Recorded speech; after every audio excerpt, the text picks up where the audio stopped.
With all the self-help books out there now, it can be kind of hard to go through each of them and see which ones are really valuable, which ones really have good advice for our lives. But why don't we just go back into the ancient wisdom of the Stoics?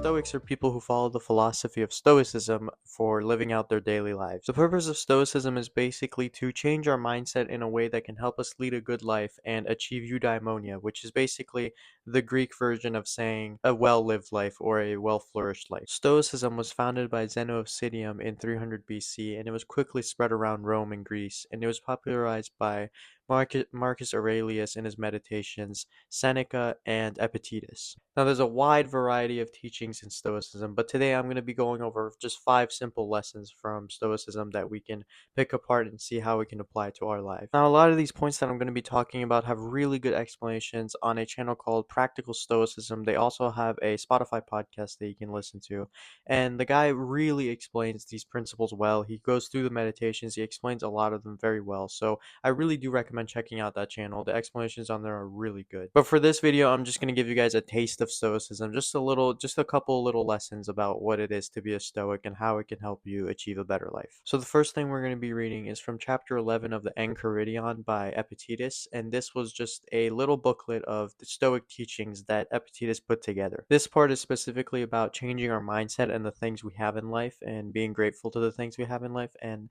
not being sad when we lose those things. So I'm just going to go ahead and read it. Never say about anything, I have lost it, but I have restored it.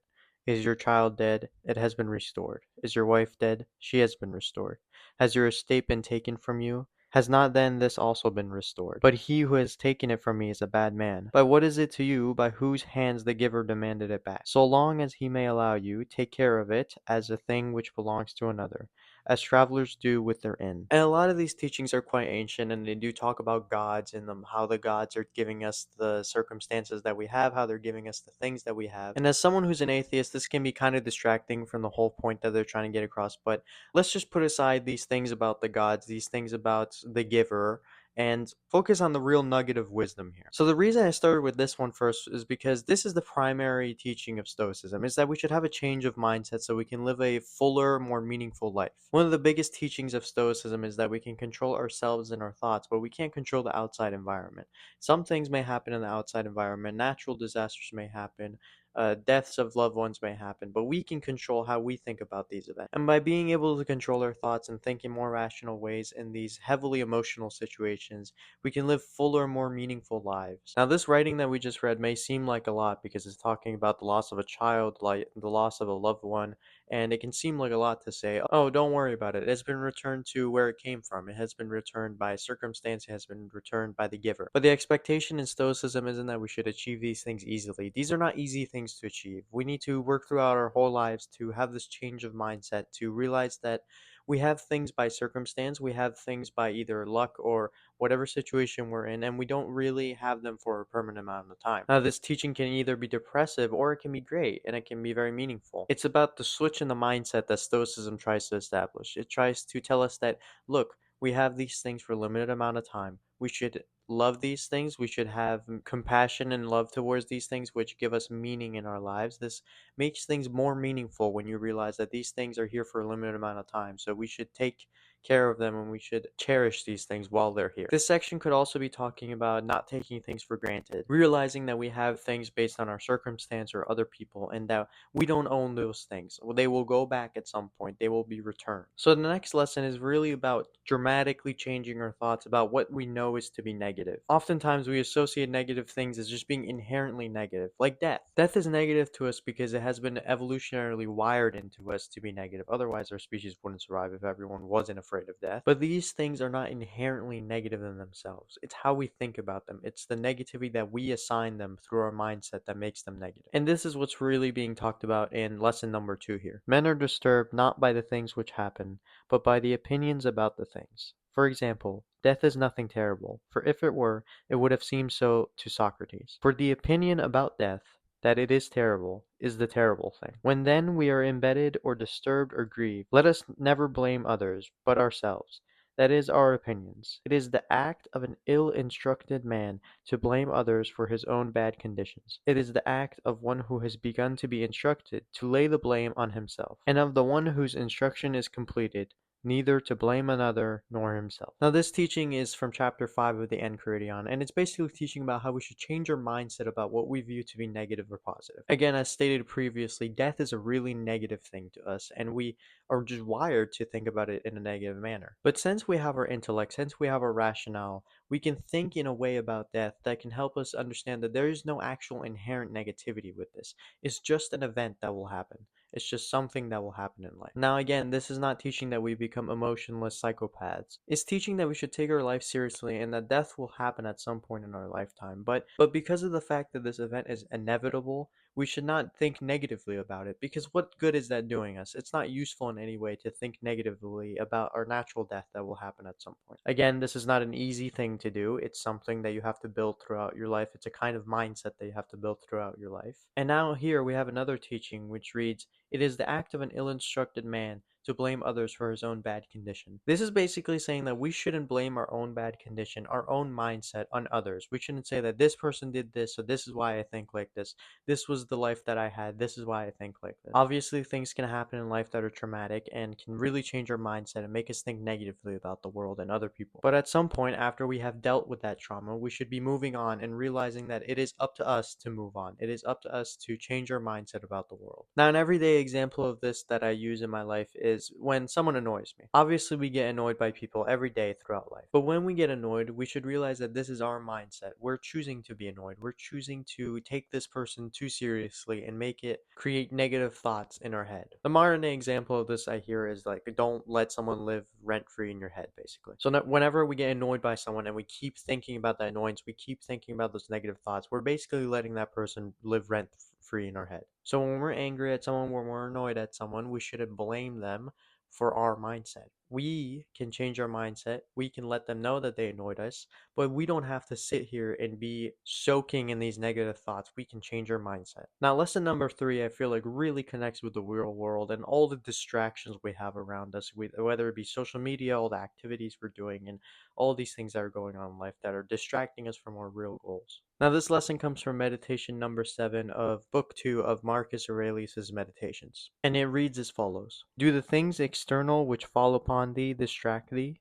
Give thyself time to learn something new and good, and cease to be whirled around. But then thou must also avoid being carried about the other way. For those two are triflers who have wearied themselves in life by their activity, and yet have no object to which to direct every movement, and in a word, all their thoughts." Now, the reason I think this one is really relatable to the modern world is because we're distracted all the time. We're distracted by social media, all these things going on in our life. And this teaching is basically telling us that we should be more focused on a goal or an object that we should work towards and achieve something good at the end. Now, the part which talks about cease to be whirled around, I think is really relatable, at least to me, is that I go through all these different hobbies. I pick all these different things. Even with books, I pick a bunch of books and I read a little bit of this, a little bit of that, and I never actually complete anything fully. But what this teaching is saying is that if we stick to something, if we fully complete it, if we see it through, we can accomplish greater things than if we just jump around to different things. But then there's another viewpoint of this teaching, which is to not just work needlessly. Don't just do work to be productive. Don't just do work for whatever reason. When you're doing work, you should have a goal in mind. You should have an objective in mind that you're trying to reach towards, that you're trying to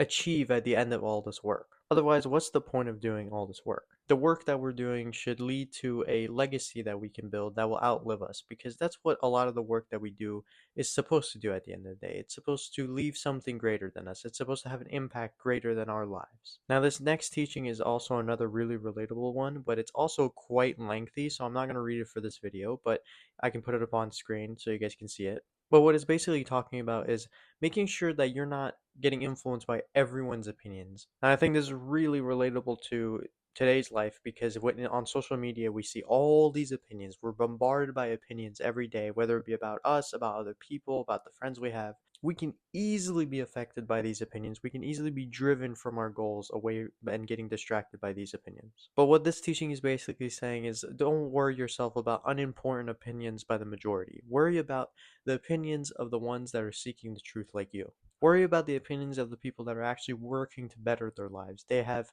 work towards bettering their lives, and now they have good advice for you to learn from. Another way this can be interpreted is don't let others' opinions affect how you're living your life. If you're living your life trying to become a better person, like going to the gym, reading, and learning, and someone has an issue with that, they call you, I don't know, a gym rat or a nerd, and you realize that this person is not aligning with your goals, then you should stop caring about their opinion because they themselves, you can see from their life that they're not leading a life that can lead towards virtuous living. So why should you care about their opinion? If you're doing your best to become the best version of yourself, why should you care about the opinion of others who are not even trying? Also, it's important to not listen to people who don't practice what they preach. If they say one thing, if they say that you should act this way, that because this will help your life, and then they act the complete opposite way, why should you listen to them? They're clearly not listening to their own advice.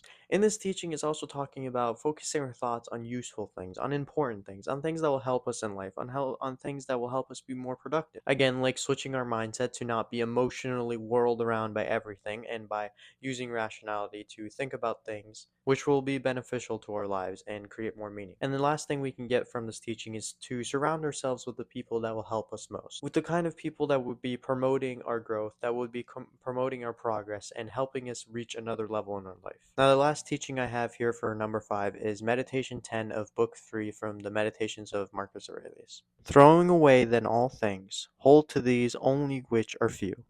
And besides, bear in mind that every man lives only this present time, which is an indivisible point, and that all the rest of his life is either past or it is uncertain.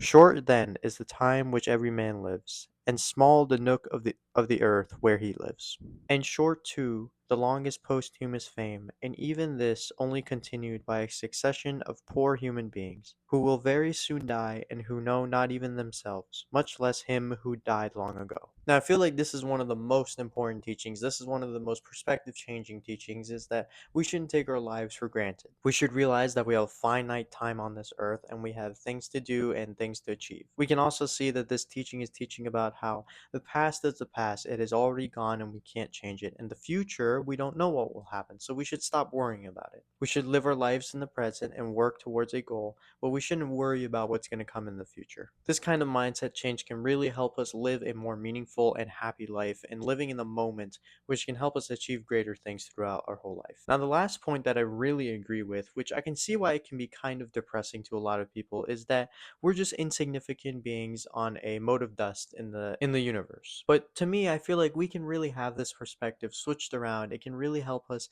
to realize that we're the only things that depend on each other. A lot of times people can be very self-centered towards the individual, their community, their family, and even their country, but it's the whole world that we're connected to, and this is all we have in our life. If we have this perspective that the only thing we have in our lives is each other and the whole community of the world, then we can have more love and connection towards one another. And overall, this can just help human flourishing and being able to work together. I mean, just imagine if all the different countries had this perspective and realized, oh, we should work together to, build technologies that can help us go to space, that can help our species as a whole connect together and continue in the future. How much more progress would we make? How many less wars would we have? But yeah, that's pretty much all for these 5 lessons. I think Stoicism is a really good life philosophy to learn about. Again, it's an ancient philosophy, so it does have plenty of flaws like any other ancient written text. It does talk about men a lot more, and it does not talk about women, but women can still get a lot of use out of this life philosophy overall. And for the atheists out there, I understand it does talk about gods a lot, but we can recognize that these ancient philosophies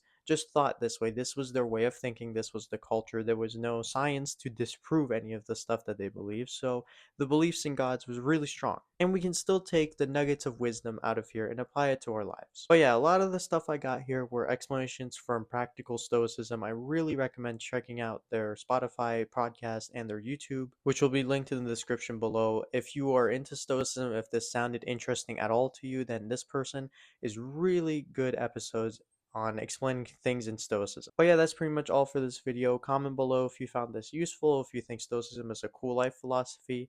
Hit the like button if you enjoyed the video. Subscribe if you want to see more content like this. I appreciate all the support that's been going on this channel so far. Thank you guys so much, and I'll see you guys in the next video.